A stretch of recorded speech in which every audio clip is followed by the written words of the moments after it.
A శుభకార్యానికైనా శుభారంభం. My diet has, I cannot eat anything without ginger, garlic, పసుపు. ఈ మూడు ఉండాలి. ఈ మూడు కంపల్సరీగా ఉండాలి. అట్ ద సేమ్ టైం నేను I'm completely into organic, not brand organic అని రాస్తారు చూడండి, అది కాదు. వీలంత వరకు నేల నుంచి తవ్వి నేను తీసుకోవడానికి ట్రై చేస్తాను. I love gardening. I grow tomatoes at home. I grow brinjal, I grow fruit, whatever vegetables I can, I grow at home. And నేను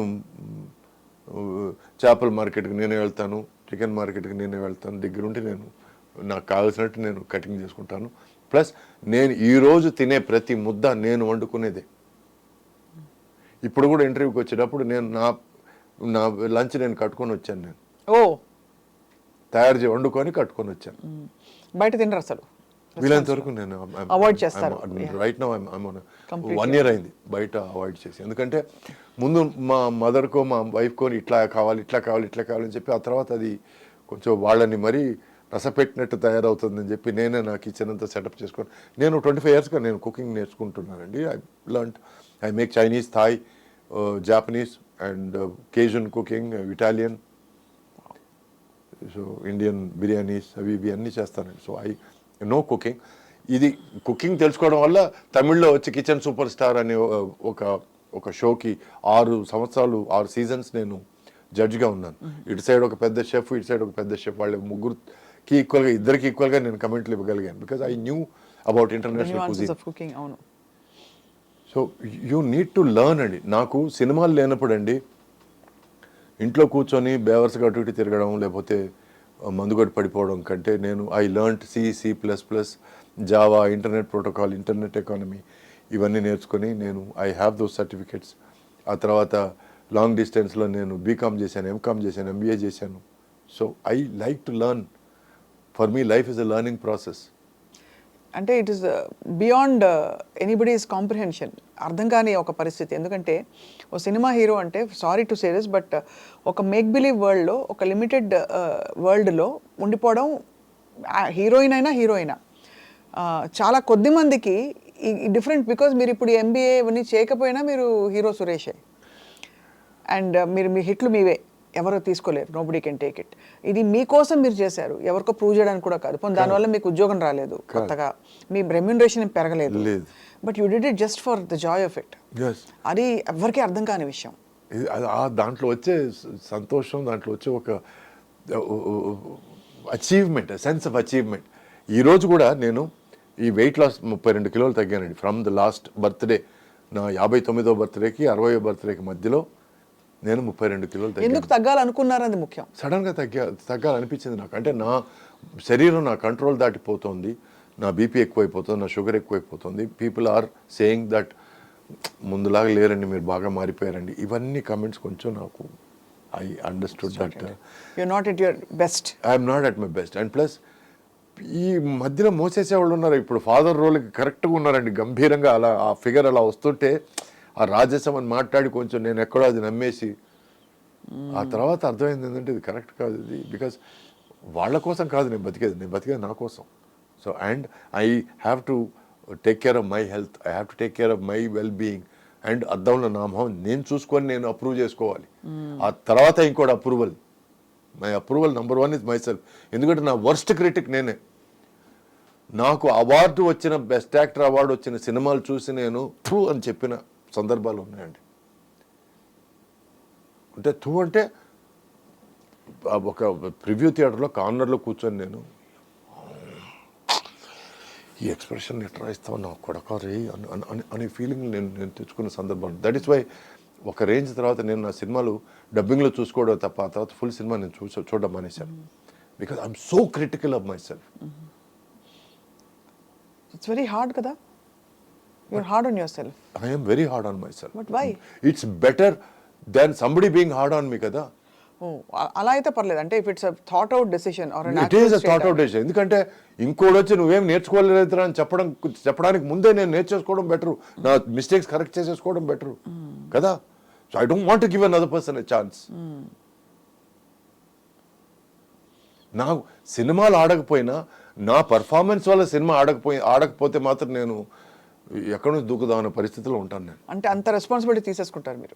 on my performance. Yeah yeah అర్థమైంది అదే. ఇంతకు ముందు నా మొత్తం సినిమాకి నా రెస్పాన్సిబిలిటీ తీసుకునేవాడిని. అందుకే నేను ప్రతి సినిమా రిలీజ్ అవ్వక ముందు నేను వెళ్ళి పొలుదండాలు పెట్టడాలు, ఈ మెట్లెక్కి వస్తానని మొక్కోడాలు అవన్నీ చేసేవాడిని. బట్ ఆఫ్టర్ ఐ రియలైజ్డ్ ఓ సినిమాకు ఓ డైరెక్టర్ కావాలి, కెమెరామెన్ కావాలి, ఎడిటర్ కావాలి, మ్యూజిక్ డైరెక్టర్ కావాలి, మంచి హీరోయిన్ కావాలి, వీళ్ళందరూ కలిస్తేనే ఒక మంచి సినిమా. అది అర్థమైన రోజు నేను ఓకే, నేను I'm only A part of it, I'm not the entire cinema అని అర్థం చేసుకున్న రోజు డబ్బింగ్ చూసుకొని, డబ్బింగ్లో ఎక్కడైనా తప్పు చేస్తే మళ్ళీ ఒకసారి దాన్ని ప్లే చేసి ఇమ్మీడియట్ ఈ మిస్టేక్ చేయకూడదని అర్థం చేసుకొని ఆ తర్వాత సినిమా చూడడం మానేశాను. ఎందుకంటే I'm getting more invested in the result than the effort. My investment should be in the effort, not in the result. ఈ సినిమా ఆడడం కోసం నేను ఇలా చేశాను, సినిమా 100 రోజుల కోసం ఇలా చేశాను, ఈ సినిమా అవార్డు నో, ఈ సినిమా బాగా చేయడం కోసం ఇలా చేస్తాను అంతే. ఆ తర్వాత ఏం జరుగుతుందో జరగదు. That is my conviction. అంటే it's heights of self awareness. And ఇది యాక్చువల్లీ ఇది అనక మానలేకపోతున్నాను. మీరు మీతో ఉండడం కంటే మీతో ఉండే మీ ఆవిడకి చాలా ఇట్స్ అ ఛాలెంజ్. ఎందుకంటే తను నాకంటే తెలివైంది కాబట్టి ప్రాబ్లం లేదు. అంటే మీకు ఇంత హైట్ అండ్ అవేర్నెస్ ఉన్నప్పుడు తను if she can't match up and understand your moods, your swings, it be difficult for her. It is very difficult. But I also heard, if it's not very personal అండి, that మీరు మీ ex wife వాళ్ళ spouse వాళ్ళు వచ్చినప్పుడు కూడా మీ ఇంట్లోనే దిగుతారండి. అవునండి. అంత liberal గా, అంత మెచ్యూర్ గా, అంత మీరు డిటాచ్డ్ గా ఉండగలుగుతారు. You're able to see her as a human being, not as an ex wife who you had to leave or who left you. అవును. ఇప్పుడు ఒక మనిషిని మనం ప్రేమించామంటే అది వస్తువు కాదండి, అది మీది అనడానికి, ఇప్పుడు మీది కాదు అనడానికి. She's a person. మీరు ప్రేమించినా ప్రేమించకపోయినా తర్వాత విడాకులు ఇచ్చినా తను షీఈ్ అ పర్సన్. తన వాల్యూ ఏమాత్రం తగ్గదు, ఏమి తీసిపోదు మనిషి. సో వెన్ యూ ఒక మనిషిని నేను నాకు అన్యాయం చేసింది, నన్ను వదిలేసింది కాబట్టి దాన్ని జన్మల మొహం చూడండి అసలు అది మనిషే కాదు అన్నప్పుడు అంటే నువ్వు ప్రేమించలేదని అర్థం. If you really loved సంబన్ you don't hate them. Correct, very natural logic అది. yes, నిజంగా నువ్వు ప్రేమించుంటే నీకు ద్వేషం రాదు. ఇప్పుడు నేను పెళ్లి చేసుకున్నాను, నేను ఇద్దరం కలిసి ట్రావెల్ చేసినప్పుడు ఇద్దరం కలిసి ఇంకో చోటకి వెళ్దాం అనుకున్నాము, మధ్యలో నా మనసు మారింది, మధ్యలో తన మనసు ఇక్కడ ఉన్న పరిస్థితి నుంచి దూరం అయింది. So we full apart. మా దృక్పథాలు మారినాయి. అప్పుడు కూర్చొని మేము నీకు నాతో ఉండడం ముఖ్యమా లేక ఇంకో చోట వెళ్ళిపోవడం ముఖ్యమా అన్నప్పుడు నాకు అక్కడ వెళ్తేనే బెటర్గా ఉంది, నాకు ఇక్కడ ఊపిరి పీల్చుకోలేకున్నాను, I'm like this is not my world అనేసింది. అన్నప్పుడు వాళ్ళ ఫ్రీడమ్ వాళ్ళకి ఇచ్చేయడం బెటర్. బట్ ఆ టైంలో బాధపడ్డారా సురేష్ గారు? చాలా బాధపడకుండా ఉండడం. కానీ ఒకటండి, నాలో ఒక చిన్న గీర ఉందండి. ఆ గీర ప్రతి మనిషిలో ఉండాల్సిన గీర అని నేను చెప్తున్నాను, చాటి చెప్తున్నాను. దయచేసి ఆ గీర ఉంచుకోండి అని. మిమ్మల్ని కావాల్సిన వాళ్ళతోనే మీరు ఉండండి. నాతో లేకపోతే నేను దాన్ని ఏదో చేస్తాను, యాసిడ్ పోస్తాను అనే విషయాలు ఎప్పుడు రావు తెలుసా? నీలో నీ గీర ఉన్నప్పుడు, ఇది కాకపోతే ఎందుకంటే మంచిది వస్తుందని నీకు అనుకున్నప్పుడు, ఆ గీర నీకు ఉన్నప్పుడు నువ్వు నిన్ను కాదనుకున్న మనిషి మీద ఏమి చేయవు. ఒక మనిషికి చెప్పు, నువ్వు నేను ప్రేమిస్తున్నాను చెప్పడం తప్పులేదు, చెప్పాలి, చెప్తే కానీ తెలియదు వాళ్ళకి. బట్ వాళ్ళు నో అన్న తర్వాత ఆ తర్వాత తిరిగి కూడా చూడద్దు. అప్పుడే నువ్వు నిజమైన మగాడివి. మళ్ళీ తిరిగి ఆ అమ్మాయి వెనకాల తిరిగి స్టాకింగ్ చేసి నువ్వు నన్ను ప్రేమించకపోతే నేను చచ్చిపోతానని బ్లాక్మెయిల్ చేయడం అంటే నీ మీద నీకు అంత చీప్ అభిప్రాయమా? అమ్మాయి లేకపోతే నువ్వు చచ్చిపోతావా? ఒంటరిగా నువ్వు బతకలేవా? అందుకేనండి నాకు కొందరు డైరెక్టర్లతో గొడవలు వచ్చాయండి. మీరు ఆ అమ్మాయి కాలేజీ వెనకాల మీరు పడి ఒక 2 సంవత్సరాలు తిరుగుతున్నాను, ఆ అమ్మాయిని లాగి లెంపకాయ కొట్టి మీరు అడుగుతారండి అన్న. ఏయ్ పరా, 2 సంవత్సరాలు నువ్వు వెనకాల తిరిగావంట, అమ్మాయికి తెలియదంట, అమ్మాయికి నువ్వు చెప్పి లాగి లెంపకాయ కొట్టి నీ వెనకాల 2 సంవత్సరాలు తిరిగానే, నువ్వు ఎందుకైనా లవ్ నాట్ సురేష్ గారు, నాట్ మీ. దానికి వేరే హీరోని చూసుకోండి.